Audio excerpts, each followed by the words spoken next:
Hey guys, it's Cash. I know we're already more than a week into the new year, but I wanted to wrap up 2023 by talking about my top reads of the year.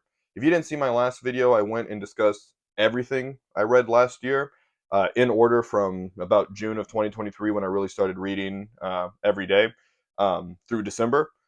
Literally just in order of that. Today, I will be talking about my top reads, ranking them, not a top 10, top 5, anything like that, because I only read around 30 books last year. Hopefully doubling that at least this year. But so not really a hard number. Just kind of really want to get into it. So just my top reads. I do have one honorable mention, if you will, because I don't know if I can quite classify it as being in my top reads, but I would be I would hate myself if I didn't talk about the Tom Clancy books, more specifically Patriot Games, which is the second Jack Ryan novel. Second publication wise, but it's actually a prequel to Hunt for Red October. Um, as I've said before, it was Tom Clancy that really rekindled my love for reading. Kind of went to Barnes and Noble, just picked it out, didn't know what to expect, tore through it, and then was like, okay, books are awesome. So kind of open up the whole world. So I have read a lot better things this year, but it wouldn't feel right not talking about them in this video since this was kind of uh, the story and or not sort of the story, but the author and the character that got me into being a daily reader. And now, like I said, books are my top form of entertainment, and it's not even close. Now into the actual top reads. And now this aren't stories that came out last year. Literally, these are new for me. So I had never read these stories before, prior to about June of 2023. So some of these are like, wow, how has he not read that yet? But I'm telling you, this is a whole new ball game for me, if you will. So my first top read, this is a ranking lowest to highest now, would be Hitchhiker's Guide to the Galaxy. This was a story my dad always would talk about growing up. All these references, would never really understand, um, with like the whale or the 42 or the giant computer. And I'm like, what is all this stuff? Well, finally, last year, picked it up for the first time. I actually read 3 of the 5 stories and kind of got burnt out of sci-fi. Had to take a quick break, but definitely that first book, Hitchhiker's Guide to the Galaxy, was way better than the second two, I thought. Nothing wrong with the rest of the series, and I probably will eventually go back and finish it. But that first one, oh man, I was teary eyed laughing. And it sounds stupid. I never thought a book could invoke laughter out of me like that, like where I'm actually laughing out loud. But numerous times, several times a chapter, I was laughing at Hitchhikers. Second, or yeah, The Martian by Andy Weir, to keep the sci-fi train rolling, I suppose. Um, this book, I was like, okay, so I watched the Matt Damon movie. Well, when did that come out? I don't even know, 10 years ago or something like that. And it was great. I loved it. I was like, oh wow, this is like a survival tale and science fiction. Wow, this is like right up my alley. Knew it was a book. Never had picked it up, never touched it, never even thought about looking at it till I was just at the bookstore one day and wanted to kind of take a break from spy thrillers and fantasy. And I was like, well, what's this? Everyone talks about this. And my God, it did not let up from start to finish. And it might be probably, yeah, still, again, I'm not the most well read person as of yet, but this is probably one of my favorite standalones, probably my favorite science fiction standalone so far. And yeah, if you haven't read it, which is insane to me because I'm probably the last person, but yeah, Martian, Andy Weir, 2 thumbs up. And I actually hope to read more of his stories, Artemis and Project Hail Mary, hopefully in this year, but we'll see. Up next, first little bit of fantasy. Ironically, it's urban fantasy, the Dresden Files. And now I'm not super far into the series yet. I've only read 6 of the, what is it, like 16 or 17 released books at this point. So I'm only through Blood Rights, but really not even close. And I guess this is kind of the common theme for everybody. Uh, Death Masks so far has been my favorite book out of this series, and it's really not even close. Like, this was the first time it felt less like a monster of the week and more like, okay, no, there's things happening, and this is a big world, and there's all these interconnected stories going on. And I know, Summer Night kind of laid the groundwork for it, but Maybe it was the villain, but everything about Death Masks, I enjoyed it more than Summer Night. And then Blood Rights, I didn't hate, but it definitely took a step back, and I'm hoping that we go back the other direction, positive, moving forward with, I believe it's Deadbeat up next. Then, bit of a pivot, and I'm counting this one a little bit of a cheat because it's not technically a novel or anything like that.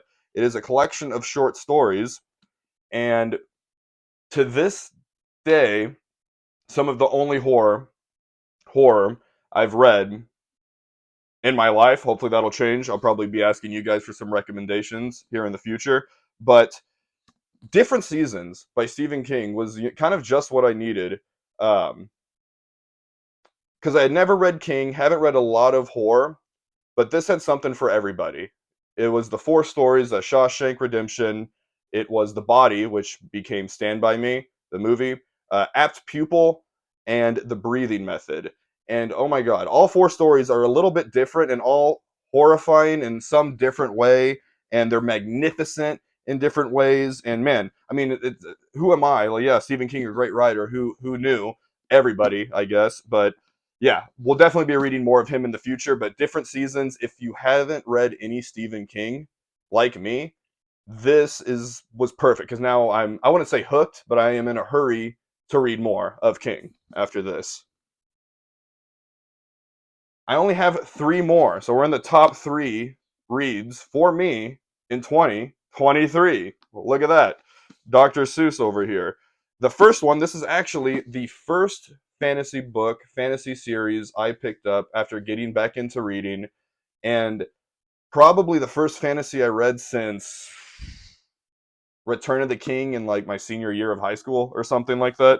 So, what was that, 10 years, 11 years ago? Oh my god. But Name of the Wind by Patrick Rothfuss. Uh, Famously unfinished, but famously amazing. That was terrible, but hey, we're rolling with it. And I mean, what's not to like? Everything that I can say about this book has already been said. It's fantastic.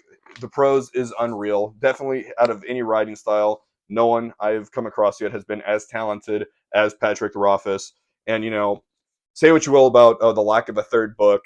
Uh, I'm just happy we have this one because it was this story that I was like, yeah, I had read the Tom Clancy stuff beforehand, but it was this book that made me think, okay, this fantasy thing is pretty damn cool. And how do I keep going with it? And how do I learn more? Because this was just something I was like, oh wow, I saw it on the shelf. Patrick Rothfuss I'd actually heard of because of Critical Role, because I'm a big D&D guy. And so I picked it up and said, well, let's see. And then after that, I was like, well, I need more fantasy. So I went to YouTube, found BookTube, and was like, oh god, there's a whole world. And now my TBR gets, I add to my TBR every damn day.